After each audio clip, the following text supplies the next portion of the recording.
Let's welcome to the stage Minister of Tourism of the Republic of Indonesia, Her Excellency Ibu Widianti Putriwardana, for the address. The floor is yours.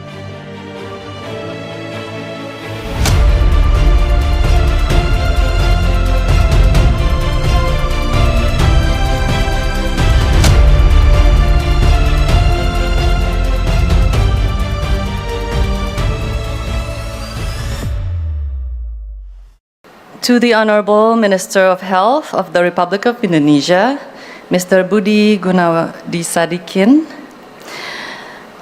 distinguished panelists, ladies and gentlemen, Assalamualaikum warahmatullahi wabarakatuh. Shalom, Om Swastiastu, Namo Buddhaya, Salam Kebajikan. May peace be upon us all.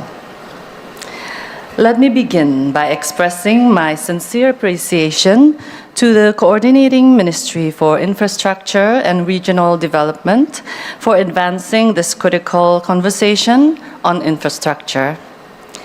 I also appreciate the inclusion of tourism as an essential part of this discussion. Today's session reflects a shared purpose: to build infrastructure as an enabling force for tourism, one that connects people to place, fosters pride in local heritage, and when developed responsibly, drives inclusive and sustainable growth. Tourism brings our stories to the world and fuels our economy.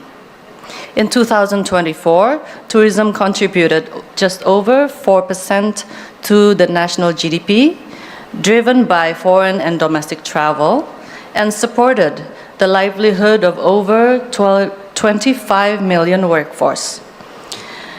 This positive momentum continues this year to date.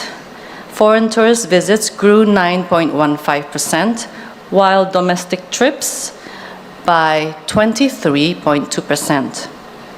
This should allow us to achieve our national and annual targets: 14.6 to 16 million foreign tourist visits and over 1 billion domestic trips, with the tourism sector contribution to GDP expected to reach 4.6%.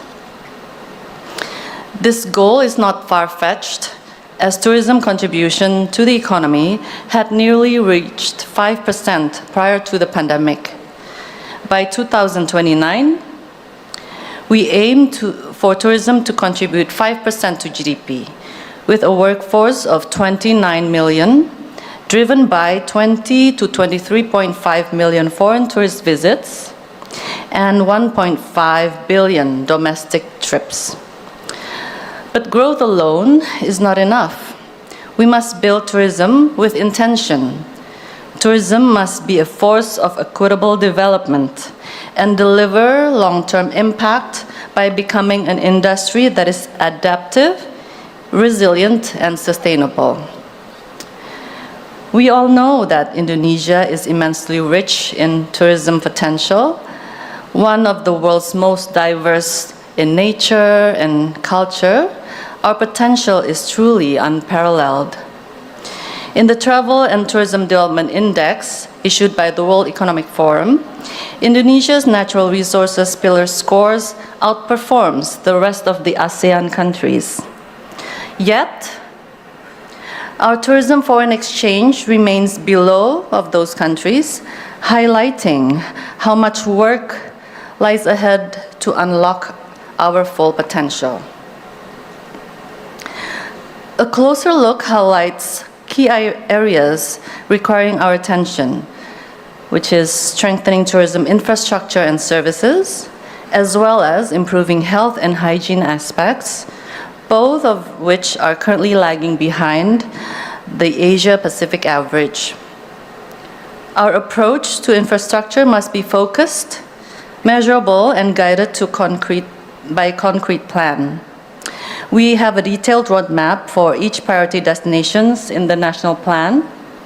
In the case of Borobudur, Yogyakarta, and Prambanan, in the current 5-year plan, phased development is being made towards better connectivity and accessibility to the main transport hub And it is not just about the major infrastructure, such as road, electricity, or airports.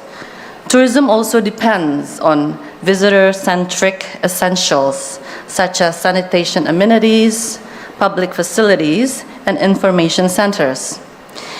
These are what makes tourism not only accessible, but also enjoyable.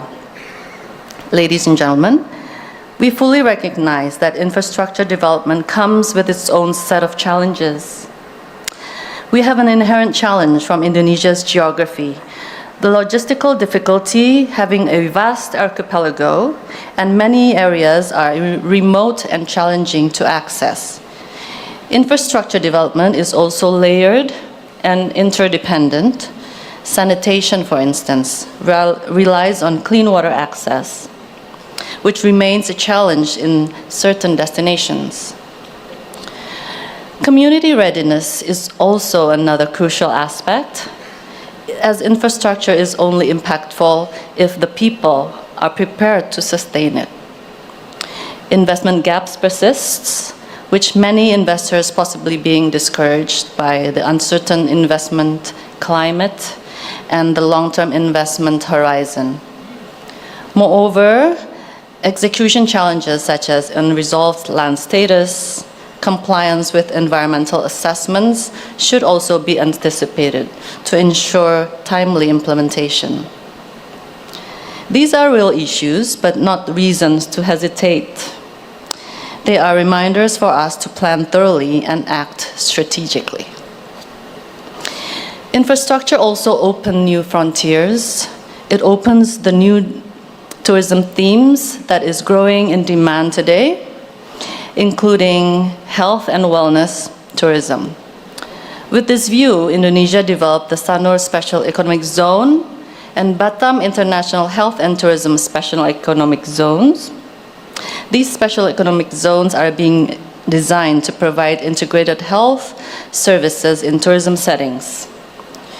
If developed well, they could help retain domestic spending, like Bapak Budi was just mentioning previously, while attracting international visitors who also value holistic health experiences.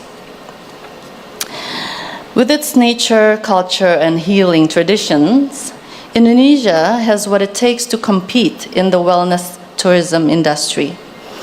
The Ministry of Tourism recently highlighted several leading projects in Osaka, Japan, potential investors and business partners. These projects range from traditional Indonesian spas to senior living facilities, generating strong interest from a wide range of potential investors, including medical companies. Like Pak Budi also mentioned that we also need to collaborate, that we did in 2022, initiated a collaboration to advance health and tourism starting with the Indonesia Health Tourism Guideline. Pak Budi, with many more opportunities ahead, it is indeed the time for us to begin our next phase of collaborations. So, ladies and gentlemen, let me underscore a key point. Collaboration is essential in advancing infrastructure development. We need bold and enduring private and public partnerships, innovative blended financing schemes, and community-led models that unite innovation, accountability, and a shared purpose. We have already seen this approach in action. The first is the development of special economic zones, stand as a strong example of public-private synergy. Secondly, through the Indonesia Tourism Development Project, we are mobilizing capital to build infrastructure in key destinations.